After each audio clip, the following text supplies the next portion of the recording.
Hello foodies, welcome to my channel. આજે આપણે સાકરમાં અડદિયા પાક બનાવવા જઈ રહ્યા છીએ. તો સૌથી પહેલાં આપણે જોશે 250 ગ્રામ અડદનો લોટ, 250 ગ્રામ સાકર, 250 ગ્રામ ઘી, 250 ગ્રામ માવો, 150 ગ્રામ ટોપરાનું ખમણ, 250 ગ્રામ કાજુ બદામ, 100 ગ્રામ ગુંદર લઈ લે. તો સૌથી પહેલાં આપણે એક પેણીમાં ઘી એડ કરી લઈશું અને ઘીમાં આપણે ગુંદરને તળી લેવાનું છે. સરસ રીતે આપણે એને તળી લઈશું. ફૂલીને એકદમ મોટો થઈ જાય પછી બધા ગુંદરને આપણે તળીને અને એને ક્રશ કરી લેવાના છે.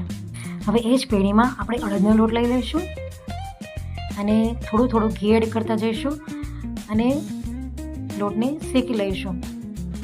સરસ હળદળીઓ શેકી લેવાનો છે.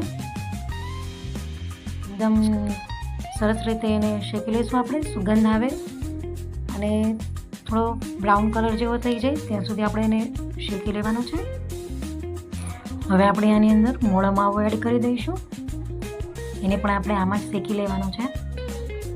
સરસ સારી રીતે આપણે એને શેકી લઈશું. જોઈ શકો છો તમે કે આપણો માવો નાખ્યા બાદ કલર પણ ચેન્જ થઈ ગયો છે અને અડદનો લોટ પણ ફૂલીને સરસ શેકાઈ ગયો છે. હવે અડદિયાનો મસાલો, ક્રશ કરેલો ગુંદર, કોપરાનું છીણ અને કાજુ બદામનો ભૂકો એડ કરી દેવાનો છે. હવે આ બધું એડ કરીને આપણે ઘીમાં 1 મિનિટ માટે એને શેકી લઈશું. હવે આપણે બાજુમાં ગેસ ઓન કરીને આપણે એક પેણીમાં સાકર લઈ લેવાની છે અને સાકર ડૂબે એટલું પાણી આપણે લઈ લેવાનું છે અને ધીરે ધીરે આપણે એને એકદમ લો ફ્લેમ પર આપણે એને સાકર ઓગાળી લેવાની છે.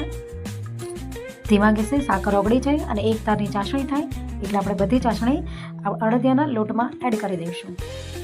હવે સારી રીતે બધું મિક્સ કરીને આપણે ઘીથી ગ્રીસ કરેલી થાળીમાં આપણે એને પાથરી લઈશું.